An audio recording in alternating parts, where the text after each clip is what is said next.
Hello everyone, I'm Cao Xia Gutu. Today, I'm starting a new series to introduce you to the origins of traditional Chinese philosophy, the Book of Chinese, 周易. To ensure understanding, I will explain concepts while teaching some basic Chinese. However, I still encourage you to start learning Chinese if you are genuinely interested. This series will begin from the basics, so no prior knowledge is needed. Don't worry about the language barriers. The wisdom of Zhou Yi transcends words and is reflected in every corner of the universe. Today, we will explore its origins and the fundamentals of the 8 trigrams, 八卦. Okay, let's begin.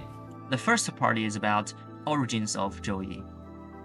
Tradition holds that Zhou Yi traced back to Fuxi circa 3000 BCE, a legendary sage of Chinese antiquity. Observing natural phenomena such as heaven and earth, fire and water, wind and thunder, Fuxi created the trigrams: Qian, Kun, Zhen, Xun, Kan, Li, Gen, Dui, as symbolic representations of cosmic principles. This marked the humanity's early attempt to understand the natural laws. By the late of Shang Dynasty, circa 11th century BCE, king of Zhou Dynasty Ji Chang, imprisoned by the tyrannical king Di Xin of Shang Dynasty, allegedly expanded the trigrams by pairing them into 64 hexagrams and composed the hexagram statements, 卦辞. His son Zhou Gongdan later added line statements, 爻辞, for each individual line, which is called 爻, forming the core text of the Zhou Yi. Divination practices at the time used the tortoise shells and the yarrow stalks to predict whether a thing would be good or bad in the future.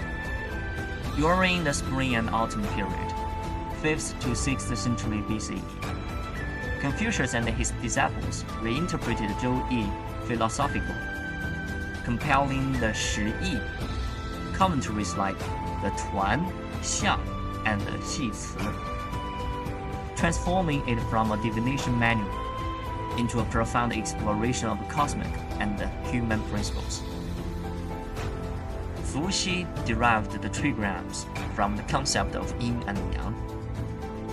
Unlike Western dualism, yin and yang are not fixed opposites, but interconnected, mutually transformative forces. For example, winter, the peak of yin, cold, darkness, also marks the gradual rebirth of yang, warmth and light. Much like the poet Shelley's line, if winter comes, can spring be far behind? So, what exactly are yin and yang? Let's hold out our hands. The back of the hand, facing outward and upward, represents yang. The palm, facing inward and downward, represents yin. Thus, qualities like height, outwardness, heat, and upward movement are yang, while their opposites, depth, inwardness, coldness, and downward movement are yin. But wait, some people may say, what if my palm faces up? Don't overcomplicate it. When you let your hands hang naturally, which side faces outward? So, yang, represented by a solid line. It embodies qualities like height, outwardness, heat, and upward movement. Yin, represented by a broken line. It signifies depth, inwardness, coldness, and downward movement. By stacking these two symbols, the solid yang and the broken yin line, in combinations of 3 lines, we derive the 8 trigrams, 八卦, Tian, Kun, Zhen, Xun, Kan, Li, Gen, Dui. Okay, let's move to the next part, 太极. Chinese believe the universe originated from 太极, a term meaning supreme ultimate. The character Tai evolved from Da, big, with an added stroke to signify greater than big. Ji means extreme or ultimate. Combined, Taiji represents the infinite, boundless source of all existence. Ironically, many Chinese today struggle to fully grasp its profound meaning. Let's look at the Taiji diagram. In the diagram, there is yin and yang. The black part represents yin, and the white part represents yang.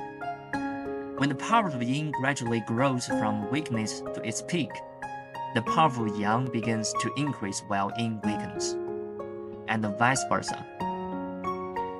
However, you may notice that each contains a small circle within itself. Yin within yang and yang within yin. This illustrates the concept of mutual inclusion and transformation. Yet, if you touch the back of your hand, it feels cool, while your palm feels warm. This principle applies to all things in the universe. Another example. Consider your head and feet.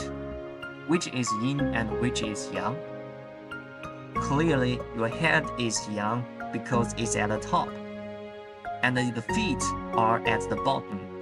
It's yin. But your head feels cool, while your feet feel warm.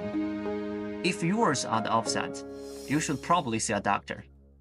So now, I believe everyone should understand the concept of yin and yang. Alright, I've shared a lot today, and you will need some time to digest it. That's all for now, and don't forget to subscribe to my channel. See you next time.